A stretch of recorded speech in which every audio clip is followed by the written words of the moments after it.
नमस्कार दोस्तों। तो हमारी आज की कहानी पिता और पुत्र का फर्ज। एक पिता पुत्र व्यापार करते थे। बरसों से पुत्र अपने पिता के साथ काम कर रहा था और उसकी उम्र जब 40 के करीब पहुंच चुकी थी, लेकिन फिर भी पिता उसे न तो व्यापार की स्वतंत्रता दे रहे थे और न ही तिजोरी की चाबी। यह बात पुत्र के मन में हमेशा एक गहरी चुभन की तरह बैठी रहती। वह सोचता कि अगर पिताजी का यही रवैया रहा तो मुझे कभी अपने दम पर कुछ करने का मौका नहीं मिलेगा। इस विचार से उसका मन धीरे धीरे आक्रोश से भरने लगा और एक दिन यह आक्रोश फूट पड़ा। दोनों के बीच झगड़ा हुआ और संपत्ति का बंटवारा हो गया। पिता और पुत्र अलग अलग हो गए। पुत्र अब अपनी पत्नी और बच्चों के साथ रहने लगा, जबकि पिता अकेले रह गए, क्योंकि उनकी पत्नी का पहले ही देहांत हो चुका था। उन्होंने किसी को अपनी सेवा के लिए भी नहीं रखा, क्योंकि उन्हें किसी पर विश्वास नहीं था। वे अक्सर रूखा सूखा भोजन कर लेते, कभी कभी केवल चने खाकर ही रहते और कई बार तो भूखे ही सो जाते। तो चलिए इस कहानी को हम और आगे बढ़ाते हैं। उनकी पुत्र वधू, जो बचपन से ही धार्मिक प्रवृत्ति की थी, जब उसने अपने ससुर की यह हालत देखी तो उसका दिल दर्द से भर गया।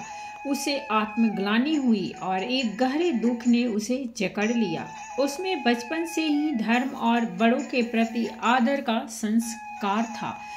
उसने अपने पति को समझाने का बहुत प्रयास किया, परंतु पति के दिल में पिता के प्रति कोई संवेदना नहीं थी। पुत्रवधू ने अपने मन में एक दृढ़ निश्चय किया और उसे अंजाम देने लगी। वह सुबह सबसे पहले अपने पति और पुत्र को भोजन कराकर उन्हें दुकान और विद्यालय भेज देती और फिर स्वयं ससुर के घर चली जाती।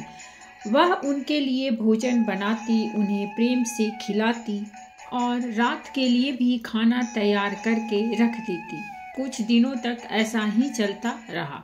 जब उसके पति को इस बात का पता चला तो उसने उसे ऐसा करने से रोकते हुए कहा कि ऐसा क्यों करती हो? इतनी मेहनत करने से तुम बीमार पड़ जाओगी। तुम्हारा शरीर इतना बोझ नहीं सह पाएगा। पत्नी ने नम आंखों से जवाब दिया कि मेरे ससुर जी भूखे रहें और तकलीफ में हूँ, जबकि हम आराम से खाएं और पिएं। यह मैं कैसे बर्दाश्त कर सकती हूँ?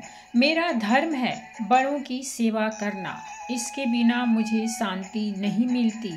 उनमें भी तो मेरे भगवान का वास है। जब तक उन्हें खाना नहीं खिला देती मुझे अपने भोजन में संतोष नहीं मिलता।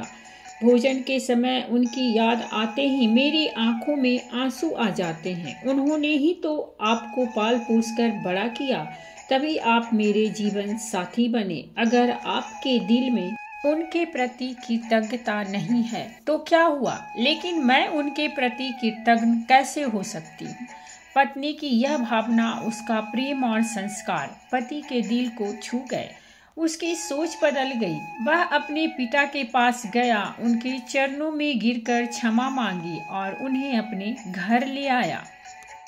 पति पत्नी दोनों मिलकर अब अपने पिता की सेवा करने लगे। पिता ने भी व्यापार का पूरा भार पुत्र को सौंप दिया। तो दोस्तों, इस कहानी से हमें यही सीख मिलती है कि जब परिवार के किसी एक सदस्य में सच्चा प्रेम, संवेदना और संस्कार होते हैं तो वह पूरे परिवार को एक कर सकता है। तो ये थी हमारी आज की कहानी, और अगर आपको कहानी पसंद आई हो तो प्लीज़ हमारे चैनल को सब्सक्राइब कीजिए, वीडियो को लाइक और शेयर जरूर कीजिए। कहानी सुनने के लिए बहुत बहुत धन्यवाद। मिलते हैं एक नई कहानी।